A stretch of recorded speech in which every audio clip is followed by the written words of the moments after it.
Picture this. It's the year 1223. On the vast plains of Eastern Europe, a massive army is on the move. Nearly 60,000 Rus princes and their Cuman allies, a coalition of the region's mightiest warriors, are marching to confront a mysterious new threat from the east. They are confident, even boss their enemy? A mere 20,000 horsemen, a reconnaissance force from an empire no one in Europe has ever heard of, the Mongol Empire. What happens next is not just a battle. It's a masterclass in military strategy that will change the course of history. How did 20,000 Mongols utterly annihilate an army 3 times their size? The answer lies in a brilliant campaign of deception, discipline, and devastating tactics. The story begins not with a bang, but with a plea. The Cumans, a nomadic people of the steppe, came to the Rus princes in a panic. They spoke of ferocious invaders from the east who had shattered their forces. Today they have taken our land, they warned. Tomorrow they will take yours. Moved by this plea and seeing an opportunity for glory, the Rus princes, led by Mstislav, the bold and Mstislav of Kiev, agreed to form a grand alliance. It was a rare moment of unity among the often fractured principalities. They assembled a formidable host, a sea of infantry and cavalry, convinced their sheer numbers would overwhelm the invaders. As the coalition marched east, they encountered 10 Mongol ambassadors. The Mongols' message was surprisingly peaceful. They explained they had no quarrel with the Rus and were only punishing the Cumans, their longtime rivals. They suggested the Rus stay out of the conflict. But the Rus princes, smelling weakness and incited by the Cumans, made a fatal mistake. They executed the ambassadors. In Mongol culture, this was an unforgivable sin. An act that guaranteed a war to the death. A second group of Mongol envoys arrived, this time with a formal declaration of war. You have listened to the Cumans and killed our envoys. You want war? You shall have it. We have done you no harm. God is impartial. He will decide our fate. The die was cast. The Mongol commanders, the legendary Subutai and Jebe, were 2 of Genghis Khan's most trusted generals. They weren't just warriors.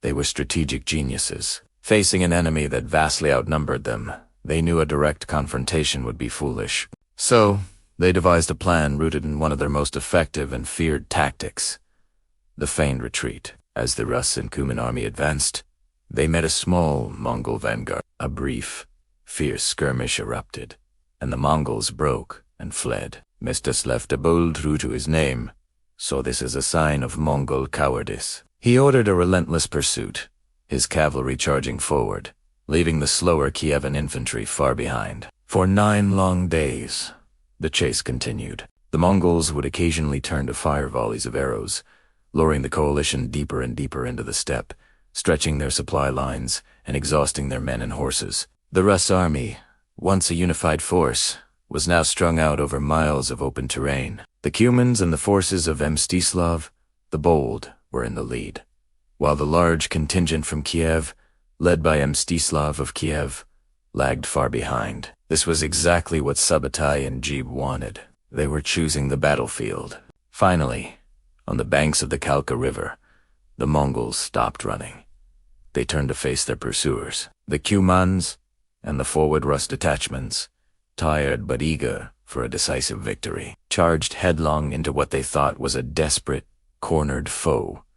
It was a trap. As the first wave crashed against the Mongol lines, the full Mongol army, which had been hidden, seemed to rise from the earth itself. Heavy cavalry slammed into the flanks of the disorganized Cuman and Rus forces. From all sides, a storm of arrows rained down, a testament to the unparalleled skill of the Mongol horse archers. The Cuman cavalry, the first to break, turned and fled, sowing chaos as they trampled through the ranks of their own Rus allies behind them.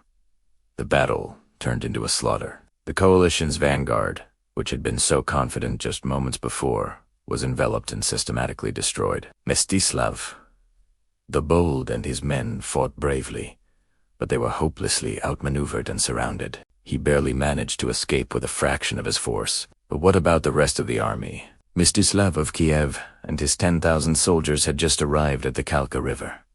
They watched, in horror as the remnants of their allies fled past them, pursued by the relentless Mongol horsemen. Seeing the unfolding disaster, Mstislav of Kiev quickly ordered his men to form a fortified wagon camp, a traditional defensive formation known as a tabor. They circled their supply wagons, creating a makeshift fortress on a small hill. For 3 days, they held out against determined Mongol assaults. The Mongols, unable to break the shield wall and wagon fort with cavalry alone, laid siege. Here, the final act of deception played out. The Mongols sent a Christian serving in their army, named Plaskania, to negotiate. He swore on the cross that if the Kievan forces surrendered their arms, they would be allowed to leave peacefully, and no blood would be shed. Exhausted, thirsty, and with no hope of rescue, Mstislav of Kiev agreed.